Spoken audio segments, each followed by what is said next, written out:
On this episode of China Uncensored, China's shocking military secret. Hi, welcome to China Uncensored. I'm your host, Chris Chappell. Big news coming out recently, and it's upset a lot of people. Great Britain is breaking apart from the European Union. No, it's more upsetting than that. A shambolic performance by the national team. 2-1 loss to Iceland last night will go down as the worst moment in England's football history. Well, that's not what I was thinking either. Yes, China is killing millions of innocent meditators for their organs, which is what a lot of people might call genocide. This comes after this incredibly detailed 680-page report revealed that hundreds of thousands, possibly more than 1 million innocent people in China have been murdered for their organs. And I'm not talking about this being done by some underground gangs or criminal networks. I'm talking about official hospitals, including hospitals run by the Chinese military, like this one, the 301 Military Hospital in Beijing. It's a place where a lot of high-ranking Communist Party members get treated. The Chinese military is killing Chinese citizens for their organs on a massive scale. And across China, other hospitals have been following their example. The Chinese regime not only deprives its people of their basic rights on a daily basis, but literally steals their body parts for a profit. Because there's nothing more valuable than a human life. Now, you'd think this discovery should be making major international headlines, and to a degree, that's happened. The problem is that news, like comedy, is all about timing. And the timing for this wasn't the greatest. Hashtag Brexit. But this story is still huge, and the long-term implications haven't even begun to set in. Eventually, I think it's going to mean more countries will go from attitudes like this. I think this is going to be a very important moment for British-Chinese relations, which are in a very good state, something of a golden era in our relationship. To attitudes like this. We recommend that there is an international investigation into forced organ harvesting in China, and we ask the British government to take a lead on this. Because it's hard to have a golden era with a regime that's currently committing crimes against humanity. I mean, once enough people know about it. So, here's what people ought to know about it. In most of the world, it takes months or years to get an organ transplant. But in China, it's so easy. Patients typically must wait only a few weeks for a donor organ. And they somehow perform a crazy number of organ transplants there. Officials say there's a total of 10,000 organ transplants a year in China. But this report finds that there are, in fact, mega hospitals across the country, each with thousands of beds performing thousands of transplants. So many that, according to the report, many surgeons have simply lost count of how many they've performed.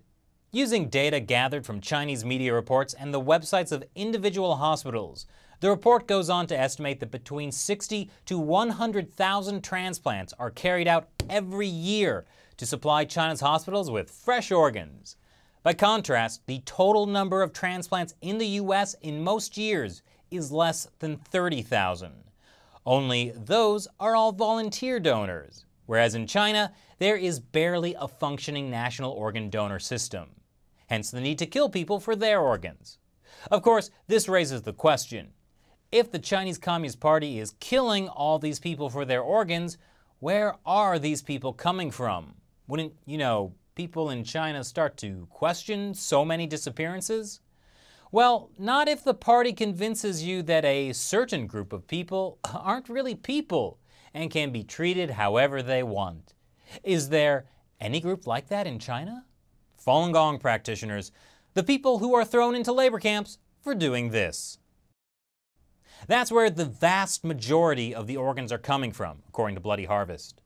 The report also says that other organ donors include Tibetans, Uyghurs, and House Christians. Note that one of the report's authors is David Kilgour, who's Canada's former Secretary of State for Asia Pacific. Bloody Harvest goes into detail about the evidence behind their claim that Falun Gong practitioners make up the majority of organ harvesting victims. Like how undercover investigators called dozens of Chinese hospitals asking for those healthy Falun Gong organs, and the doctors even boasted about it. For example, 我跟你讲，你这个干预都是可以的。那我就问啊，等要等多久？工体有啊，天天有哎。现在我们今天就做。不是你现在又不是说是有新鲜的、有活的人的，你这个都是活的。啊？都是活的。看看我们这是最好的。Yes, for the best live organs, visit Jiaotong University-affiliated hospital. 那你们这个做了多久了？我就想问一下你们这个技术。我们做了5、6年了，做4、5年，5、6年了。那一个月能做多少？做了4、5万1个月。多少？4、500啊？对。Now, the day after the Bloody Harvest report was released, a reporter in Beijing asked Chinese Foreign Ministry spokeswoman Hua Chunying about it. Unsurprisingly, her response was that such stories about forced organ harvesting in China are imaginary and baseless. They don't have any factual foundation. Which I can only assume means she didn't read the 680-page report, the last 230 pages of which are all filled with all of their references because, man, there's a lot of facts. But China's foreign ministry had a better solution than addressing the facts. It simply removed the reporter's question and her answer from that day's official press conference transcript. Now no one will know. Now, although the update to the Bloody Harvest report just came out a couple of weeks ago, this story has been out for much longer. The first press conference about it was 10 years ago. And here's someone you may know reporting on it in 2011, back when people still watched news on television. An investigation has raised the issue that some Chinese organs may have been taken from prisoners of conscience. But like Leonardo DiCaprio, the organ harvesting story has taken a long time to finally get the recognition it deserves. In fact, the U.S. House of Representatives passed a resolution on June 13th this year condemning China's wide-scale murder of Falun Gong practitioners for their organs. Now that is shocking. Democrats and Republicans actually agreed on something. But the biggest shock may come from inside China.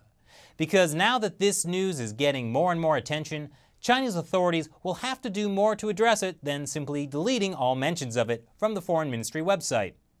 And there's some evidence that Chinese leader Xi Jinping is already taking steps to address it. But of course in a very roundabout way.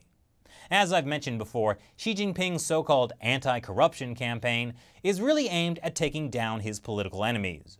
One of his enemies is former Chinese leader Jiang Zemin. He's the guy who originally orchestrated the entire persecution of Falun Gong. And he's been controlling the military from behind the scenes even after he stepped down in 2003. Well, just a few days before the congressional resolution passed, Jiang Zemin was allegedly taken into custody by Chinese paramilitary troops, according to the Epoch Times.